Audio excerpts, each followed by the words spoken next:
Assalamualaikum warahmatullahi wabarakatuh. Perkenalkan, saya Naura Salsabila Purwanto.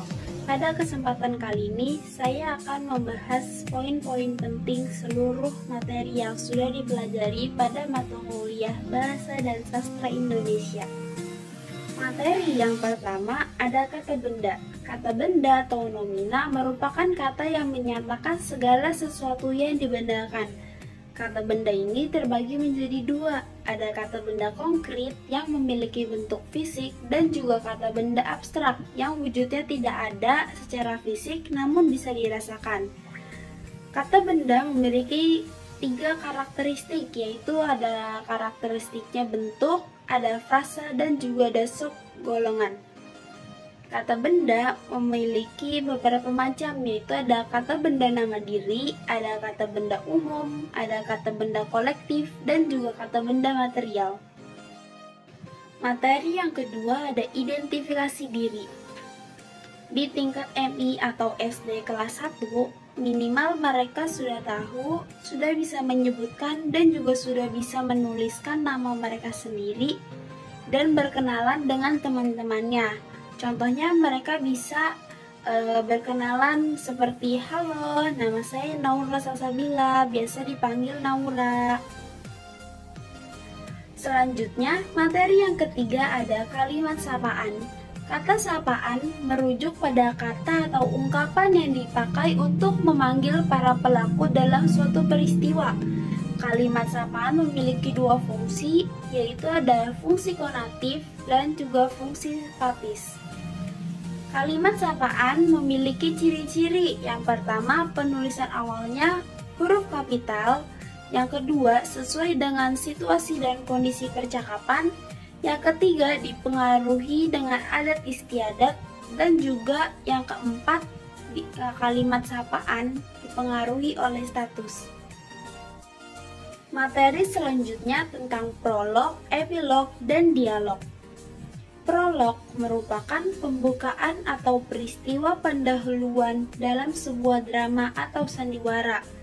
Sedangkan epilog merupakan bagian penutup pada karya sastra yang fungsinya menyampaikan intisari cerita atau menafsirkan maksud karya itu oleh seorang aktor pada akhir cerita.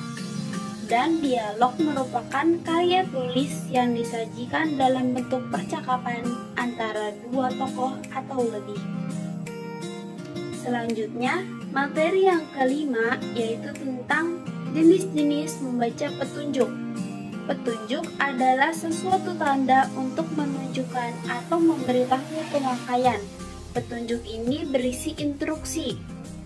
Syarat menjadi pembaca yang baik yaitu dia harus tahu mengapa membaca.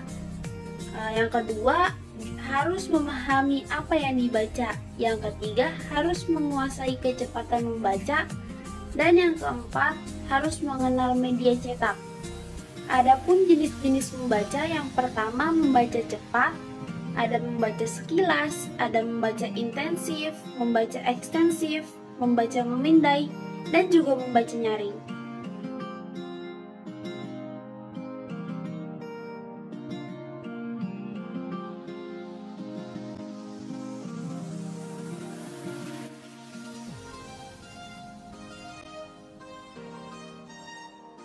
Materi selanjutnya tentang tegak bersambung.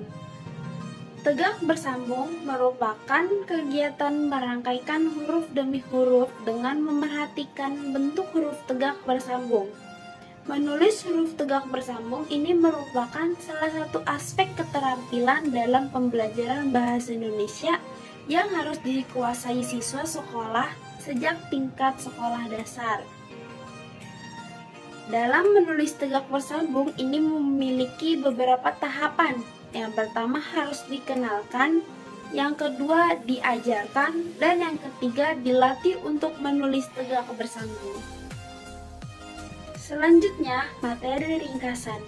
Ringkasan merupakan penyajian bacaan dalam bentuk singkat dengan mempertahankan urutan isi dan juga sudut pandang.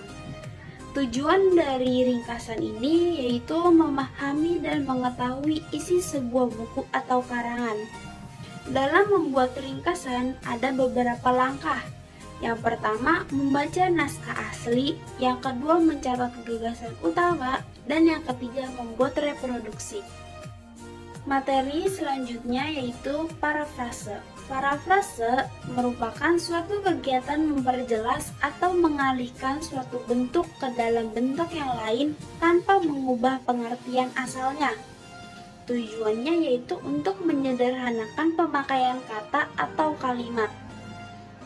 Ciri-ciri parafrase yaitu bentuk tuturannya berbeda, substansinya tidak berubah, makna tuturannya sama, dan cara menyampaikannya berbeda.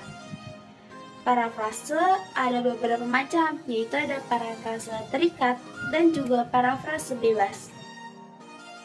Selanjutnya, materi surat resmi dan surat pribadi. Surat resmi merupakan surat yang biasa digunakan untuk kepentingan resmi.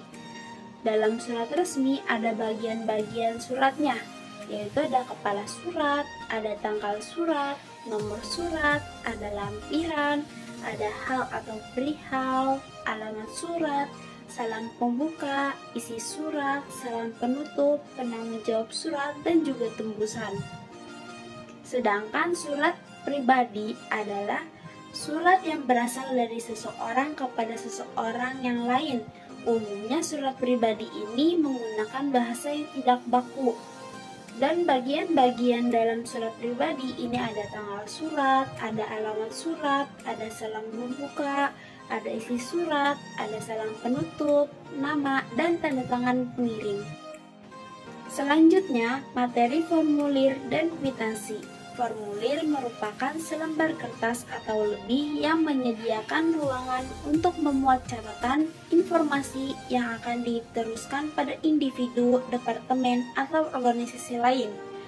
Formulir ini berfungsi sebagai data dukung bagi setiap prosedur yang ada dan saling keterkaitan antara satu formulir dengan formulir yang lain. Contoh dari formulir yaitu ada memo, nota, faktur penjualan, kartu jam kerja, dan lain-lain.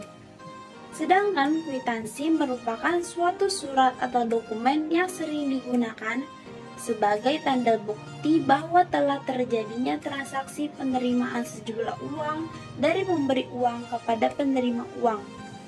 Contoh dari kwitansi itu ada kwitansi bukti pembayaran, kwitansi transaksi produk, dan lain-lain. Dan materi yang terakhir tentang naskah pidato.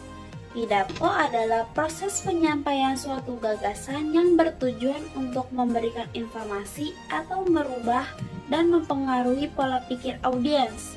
Tujuan dari pidato ada 4, yaitu pidato informatif, pidato argumentatif, pidato persuasif, dan pidato rekreatif. Dalam menulis naskah pidato ada beberapa langkah. Yang pertama, menentukan topik teks pidato. Yang kedua, mengidentifikasi pendengar atau pembaca teks pidato. Yang ketiga, menentukan tujuan pidato. Yang keempat, membuat kerangka pidato. Yang kelima, mengembangkan ide pokok. Yang keenam, menyunting teks pidato. Yang ketujuh, mempublikasikan teks pidato dalam bentuk tulis ataupun secara lisan. Sekian pembahasan materi dari saya. Wassalamualaikum warahmatullahi wabarakatuh.